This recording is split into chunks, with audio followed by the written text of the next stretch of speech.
My family thought I'd failed out of the Navy. I stayed quiet at my brother's SEAL ceremony until a general spotted me and said, "Colonel, you're here?" The crowd went silent. My father was speechless. When a 2-star admiral says your rank out loud in front of your entire family, time does a specific thing. It doesn't stop. That's a myth. It compresses. Everything happening at once. All the oxygen leaving a space that a moment ago felt perfectly breathable. My father's head turning. My mother's hand rising toward her mouth. My cousin Brittany mid-laugh, her face doing that thing where it doesn't know yet that the joke is over. Admiral Hawthorne's voice carrying across the California afternoon like a command. Colonel Parker. 2 words. 15 years of silence. Gone. Just like that. My name is Madison Parker. I am 38 years old, and for the better part of a decade and a half, the people who raised me believed I worked in insurance administration for a regional firm in Reston, Virginia. They believed I had a beige cubicle and a company laptop and a moderate 401k, and a cardigan I kept on the back of my chair because the office ran cold. They were not entirely wrong about the cardigan. The rest of it was a cover story so well constructed that it had its own paper trail, its own LinkedIn profile, its own HR records at a company that technically existed in a legal framework I am still not authorized to fully explain. What my family didn't know, what I had never told them, had never been cleared to tell them, had lived inside for so long that some days the cover felt more real than the truth, was that I was a lieutenant colonel in the United States Air Force, attached to a special operations intelligence unit operating under a classification level that doesn't appear in any public organizational chart. I had been, in the 15 years they thought I was calculating insurance premiums, running intelligence operations in 5 conflict zones, developing extraction protocols now used across 3 military divisions, and briefing personnel at the Joint Chiefs level on threat assessments that shaped policy decisions affecting 100,000 troops. I had also, in those same 15 years, been the family disappointment, the one who didn't make it, the one who left, the one my father brought up at Thanksgiving with that particular silence that was worse than anything he could have said out loud. I was good at 2 things, my job and being underestimated. Both of those facts collided on a Thursday afternoon in Coronado, California, the day my little brother Ethan became a Navy SEAL. Let me tell you about my family, because you need to understand the specific texture of what I walked into that afternoon. My father, Captain Richard Parker, USN, Repmwitz, served 32 years in the United States Navy. He is the kind of man who irons his civilian clothes, who stands at attention during the national anthem at sporting events while everyone around him sits, who has, on more than one occasion, described military service as the only form of living that rises to the level of meaningful. He is not a cruel man. I want to be clear about that. He is a man so thoroughly shaped by a particular institution that anything outside its framework becomes, in his mind, difficult to fully see. And for most of my life, I existed outside the framework. My mother, Carol, is softer, a retired teacher. She loves well but follows my father's lead on the large things, which is to say she loves in whatever direction he points. My brother Ethan is 8 years younger than me, built like he was grown specifically to fulfill my father's hopes, and one of the genuinely best people I know. He did not hold my career against me. He never said a word that resembled what my father said. He was, and is, completely his own decent thing. And then there is my cousin Brittany. Brittany is 34. She works in commercial real estate in San Diego. She is the kind of person who manages the family narrative the way other people manage investment portfolios, constantly, strategically, with one eye on the return. She had, at a Thanksgiving dinner 6 years prior, loudly offered to put in a good word for me at her company's administrative support division. She had said this in front of 8 people. She had meant it as kindness. She had no idea that the week prior, I had returned from a non-disclosed location in North Africa, where I had spent 11 days coordinating intelligence support for an extraction operation involving 5 American personnel and 3 Allied assets. I smiled and said I'd think about it. I was good at smiling. I'd been stationed in the DC area for 3 months, the longest continuous domestic posting I'd had in years, when Ethan called to tell me about the BUDS completion ceremony. "You should come," he said. "Ethan, I know.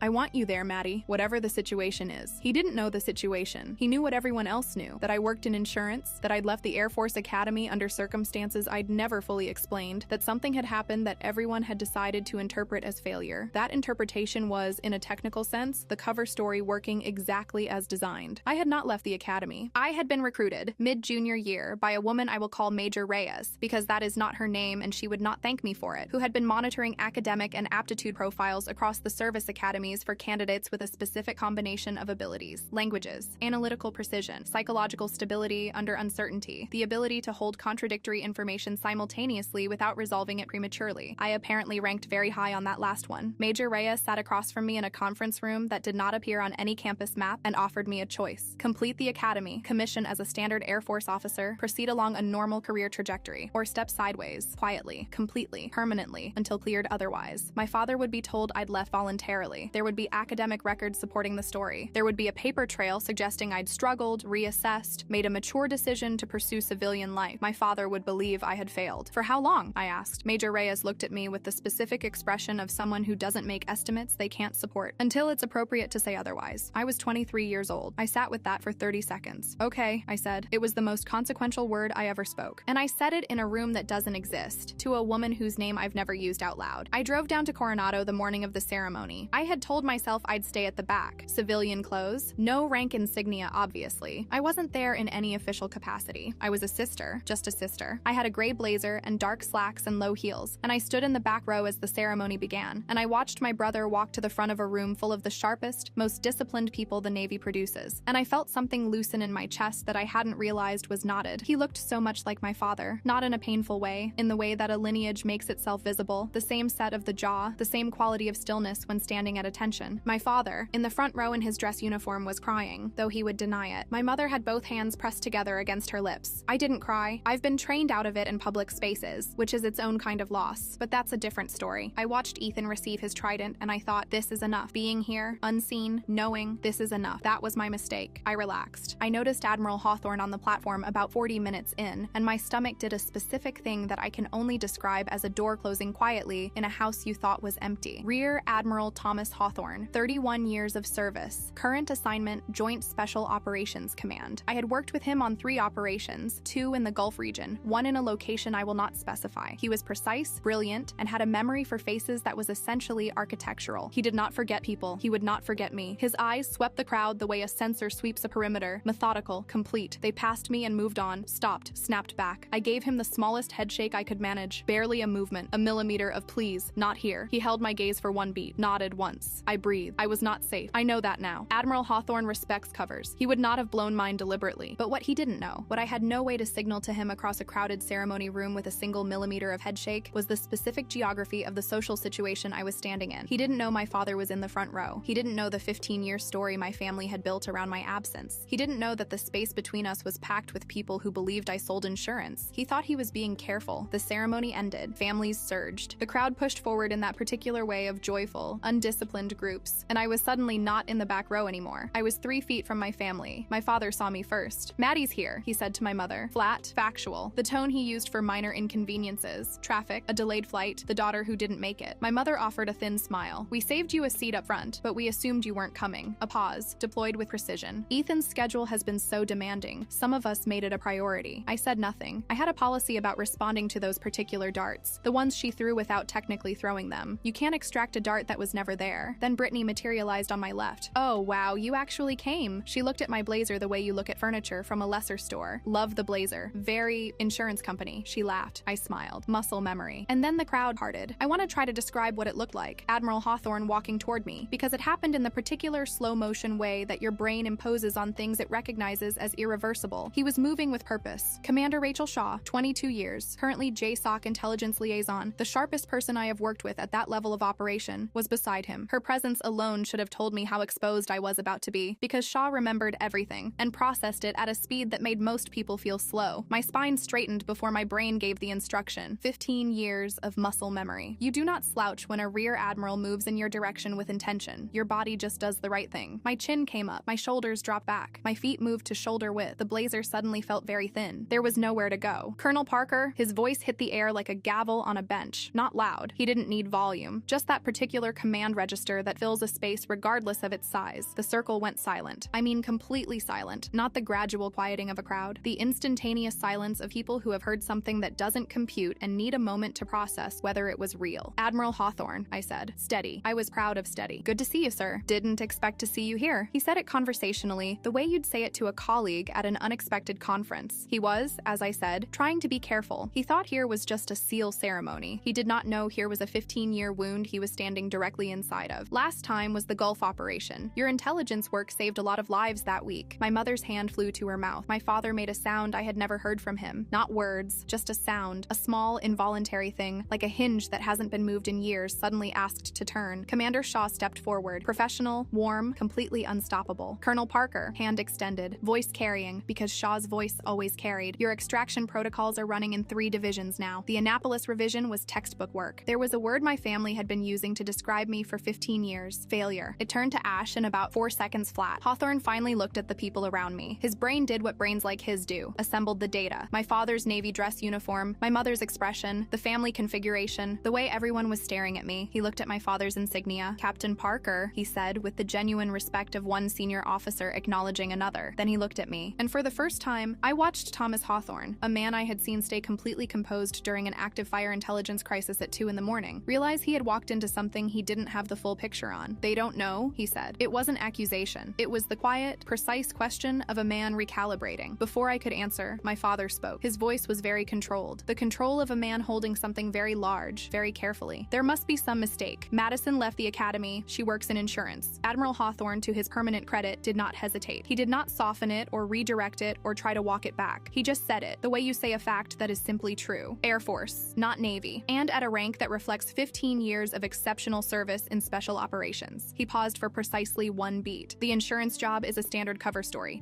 My father's face did something I had never seen it do in my entire life. It crumbled, not dramatically. He didn't cry, he didn't collapse, but the architecture of it, that particular load-bearing certainty he wore the way other people wear their skin, shifted, moved, came apart at joints I hadn't known were structural. He looked 68 years old in a way he had never looked before. I want to tell you I felt vindicated in that moment. I did not feel vindicated. I felt like I was watching my father find out that a thing he'd believed for 15 years was wrong, and that the wrongness wasn't small, and that he had no framework for what to do with that information. And despite everything, despite every silent thanksgiving, every flat tone, every absence of "I'm proud of you," watching that happen to him felt like something I would have prevented if I could have. I couldn't, so I stood there, and I let it land. "What is your clearance level?" my father asked. His voice had dropped to barely a whisper. I had never heard my father whisper. "Higher than I can name here," I said. Brittany opened her mouth, closed it, opened it again. "So you're not in admin?" "No," I said simply. "I'm not." Admiral Hawthorne shook my hand, a full, formal handshake, the kind that means something in the context we shared. "I'll see you at the Joint Chiefs briefing next month, Colonel." He held my gaze for one additional beat, an apology in his eyes, which he would never say aloud because men like Hawthorne don't apologize in public, but it was there. "Carry on." He walked away without looking back. Commander Shaw gave me a small nod, professional, clean, and then it was just us. My father, my mother, Ethan with his brand new trident, and an expression on his face that told me he was going to have a lot of questions later. All of them asked quietly, all of them genuine. Brittany, whose Instagram existed in a different world now, a world where she had publicly positioned herself as the carrier of our family's military legacy, at precisely the same moment it turned out I had been living that legacy in classified locations for 15 years. Her face had gone the color of old paper. I looked at her. I thought about the Thanksgiving 6 years ago. The admin job offer delivered in front of 8 people, in the warm, generous tone of someone doing a favor for someone they felt sorry for. I had just returned from 11 days in North Africa. I had smiled and said I'd think about it. I thought about it now. My father straightened. It was a physical thing. I watched it happen. Whatever had crumpled came back up, reconfigured itself into something new, something that didn't quite have the same shape as before but was trying to stand at the same height. He adjusted his jacket, the old gesture, the one I'd watched him do 10,000 times. He extended his hand. "Colonel Parker," he said, first time in my life. My rank, from his mouth, for the first time in my life. My throat did something. I controlled it. I shook his hand. Firm, equal. "Dad," I said. He nodded once. His jaw was working. He had more to say and no language for it yet, and we were standing in a crowd of Navy families and new SEALs, and this was not the place to find the language. That conversation was going to happen. I knew that. I didn't know yet what shape it would take. I looked at Brittany one more time, the woman she'd offered an admin job to, in front of 8 people, warmly, generously, from the height of someone doing a charity, had briefed the Joint Chiefs of Staff 11 days ago. I didn't say that. I didn't need to. I turned and walked out into the California sun. Here is what I can tell you about what happened in the weeks after. My father called me 4 days later. We talked for 2 hours and 14 minutes. I know because I was sitting in my car in a parking garage in Alexandria, Virginia, and I watched the timer on my phone's screen. He did not apologize the way people apologize in movies. He did not have a single clean moment of reckoning. He did it the way real people do it, imperfectly, circling, saying things that were right and then retreating into old habits and then coming back around to something better. He asked questions about the work, real questions, specific ones, the way a military man asks about an operation. He wanted to understand what I'd actually been doing. I told him what I could, which is more than nothing. At one point he said, "I should have known better than to assume the story was the whole story." I sat with that. "You believed what you were given," I said. "That's what a good cover does." I didn't look hard enough. I didn't argue. He wasn't wrong. But I also knew that the cover was designed to hold against people who looked. That was the point. My silence had made his ignorance possible, and whatever blame lived in that was distributed across more people than just him. What I didn't say, what I'm still not sure I'll ever say, is that the hardest part was never the work I could do. The work made sense, had structure, had purpose. The hardest part was sitting at holiday dinner tables for 15 years, watching my father talk about military service like it was the only thing that counted, and knowing that I could not hand him the one piece of evidence that would have changed his view of me. That was the cost. I knew it when I signed. I paid it. I would pay it again. Brittany texted me 2 weeks after the ceremony. A long message. She'd clearly written it several times. pages. You could see the layering in it, the paragraphs that had been edited for tone. She said she felt terrible about the admin job thing. She said she'd been embarrassed since the ceremony. She said she hoped I knew she'd always respected me. I read it twice. She'd always respected me. I thought about 15 years of family gatherings, the thin smiles, the loaded pauses, the Instagram posts about our family's military legacy that she'd authored and curated and positioned herself at the center of. I thought about the specific social work she had done over the years to be seen as the one who carried the family forward, with me as the cautionary background detail that made her look better by comparison. I wrote back, "Thanks, Brittany. I know you mean well." I meant it, mostly. I meant the second sentence. She's not a villain. She's just a person who built a self-image on a foundation that turned out to be made of sand. That's its own kind of consequence. She has to live in the family story now, knowing what she knows, knowing what everyone else knows. That's enough. Ethan and I talked the night after the ceremony. We sat in the parking lot of a taco place in Coronado for 3 hours, and he asked me everything he'd ever wanted to ask, in the quiet, direct way that is distinctly Ethan. He wasn't hurt. He was, I want to say this carefully, awed. Not by the rank or the operations, by the duration of it, by the carrying of a secret that size for that long. "Weren't you lonely?" he asked. I thought about that. "Sometimes," I said, "but loneliness is different when it's purposeful. It's a cost you've agreed to. That's different from loneliness that just happens to you." He chewed on that. "I'm glad you came," he said finally. "I'm glad you called," I said. We hugged in the parking lot in a way that we haven't hugged since he was about 12, which is the last time either of us was unself-conscious about it. I don't know what the next 15 years look like. I don't know how much I'll be able to tell them. My assignment hasn't changed. My work is what it is. But something has shifted in the shape of things. Something that was carrying a weight it didn't know it was carrying has been set down. Just the small weight of being seen, at least partially, by the people who should have been able to see you all along. I want to say one thing about covers, because I've been living inside them for a long time, and I think about this. A cover works because it relies on what people are already inclined to believe. Lydia's plan, in a different story, would have worked because everyone around her was inclined to believe her narrative. My cover worked because my family was inclined to believe I'd failed. The story of the disappointing daughter required no maintenance beyond their own expectations. They did the work of believing it because it confirmed something they already suspected. The thing about that is, it tells you more about the believer than the cover. My father spent 15 years mourning a version of me that never existed, because that version was easier to hold than the truth. The truth required him to account for a daughter who had chosen something he didn't know about, who had operated at a level that, and this is the part he's still working through, equaled and in some ways exceeded what he'd built in 32 years of distinguished service. That's not a comfortable thing to absorb. I don't hold it against him that it's taking time. I hold time, generally, with some patience. 15 years of intelligence work will do that to you. 6 weeks after the ceremony, I was back in a building I cannot name, in a meeting I cannot describe, with people I cannot identify publicly, when my phone buzzed with a text from my father. It was a photo. No text, just a photo. Him, in his dress uniform, standing with my mother and Ethan and his new trident, and on the other side of Ethan, in my gray blazer, me. Someone had taken it at the ceremony, in the immediate aftermath, in the brief window before I'd walked out into the sun. I'm looking at the camera. I don't remember that happening. I look, in the photo, like someone who has been found after a long time in a place that didn't have a name. My father had made it his phone wallpaper. That was the whole text, just the photo. I sat in that meeting, in that building that doesn't exist, with people I can't name, and I held my phone under the table for a moment and let myself feel what that was. Then I put the phone face down and went back to work. Some covers take 15 years to blow. Some things take longer to heal. Both are worth every single day.